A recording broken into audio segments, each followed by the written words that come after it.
Guerre et paix, ou comment entendre et voir.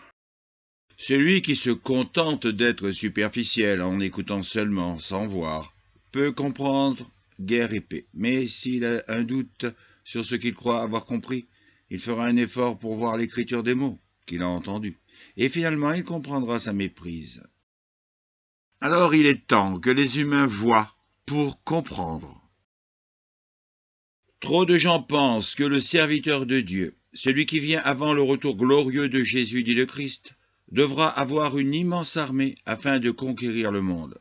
Mais ai-je besoin de créer une immense armée, faite de mortels, qui vont semer la mort et la souffrance, comme toutes les armées du monde l'ont fait jusqu'à aujourd'hui? Un homme de Dieu ne sème pas la mort, il sème l'amour.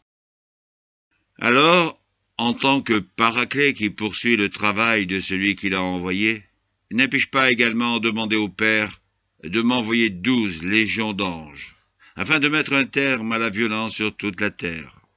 Car après tout, n'est-ce pas lui le Tout-Puissant des armées? Depuis qu'il s'est fait connaître sous cette appellation, qui, parmi la génération actuelle, a vu les armées célestes? Alors, le temps est venu pour que le plus grand nombre de tous les humains voit le sens de ce titre.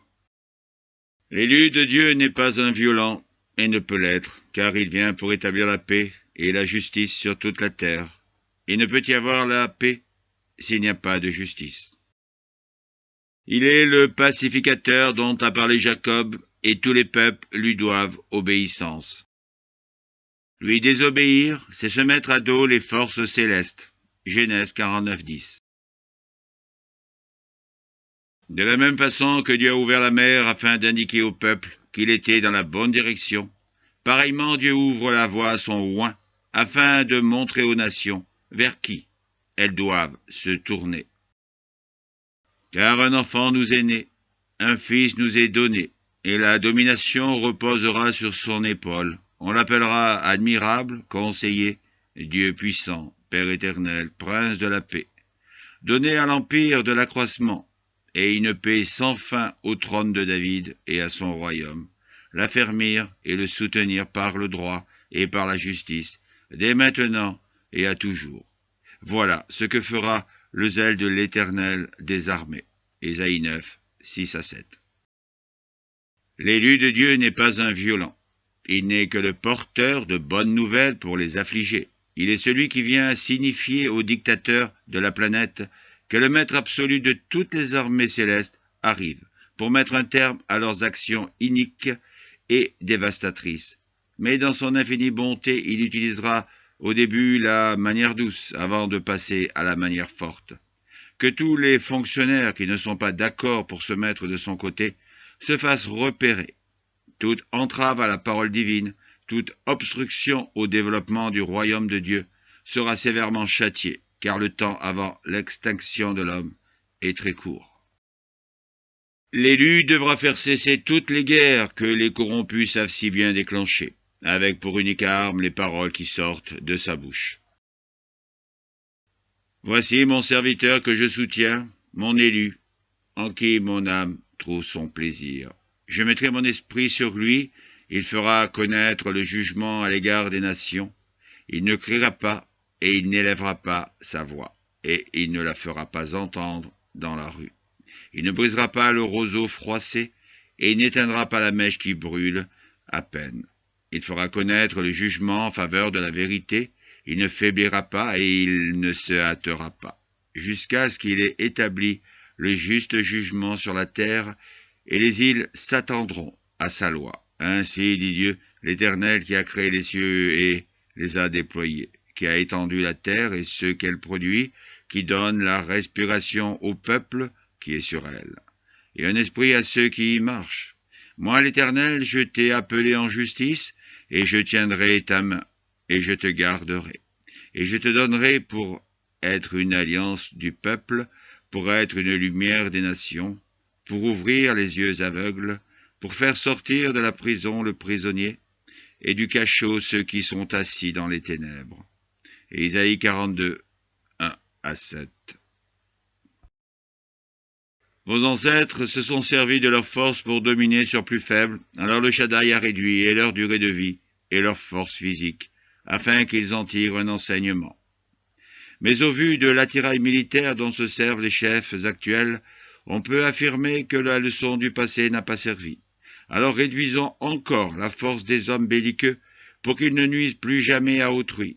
Pourront-ils seulement se tenir debout pour faire leurs besoins? Tenir une arme, c'est certain, ils en seront incapables.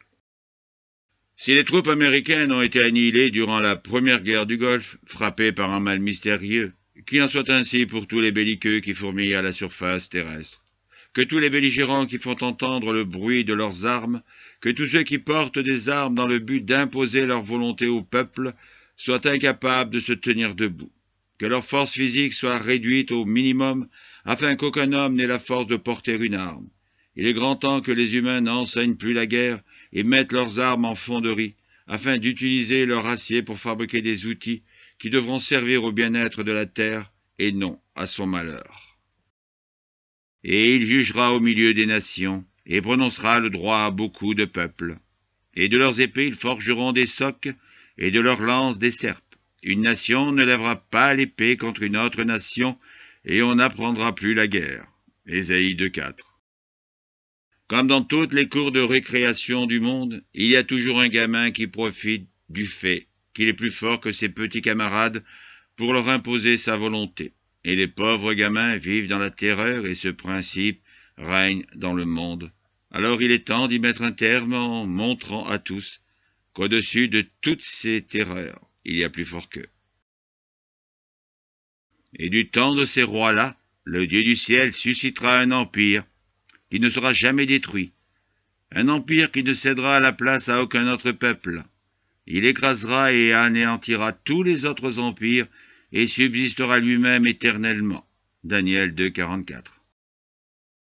Alors le choix est donné aux nations. Soit elles se soumettent d'elles-mêmes, soit le Shaddai les écrasera après leur avoir enlevé leur force vive. Peut-on laisser des puissants régler leurs différends au détriment des faibles? Que les forts soient ramenés au niveau des faibles.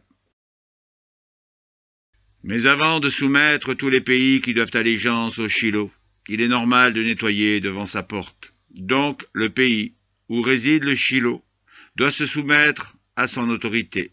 Il va de soi que tous ceux qui s'y opposeront seront dégagés au prorata de leur résistance. Toute administration qui se comportera en rebelle et refusera d'obtempérer à la volonté divine sera condamnée. En 1999, une administration a convoqué par le biais de ses fonctionnaires le messager du Tout-Puissant, et en réponse, tout le pays a essuyé la pire tempête de son histoire.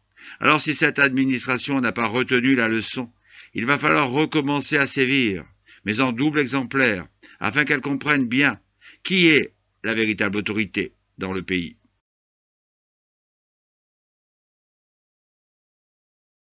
La dépravation des mœurs, générée par cette administration, a atteint un tel niveau de décadence que le feu du ciel s'avère indispensable afin d'y mettre un terme.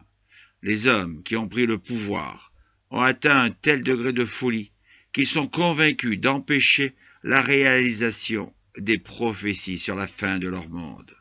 Tous les fonctionnaires qui se soumettront dans les premiers pourront garder leur travail s'il est conforme à la Constitution, et tous ceux qui refuseront d'obtempérer perdront tout.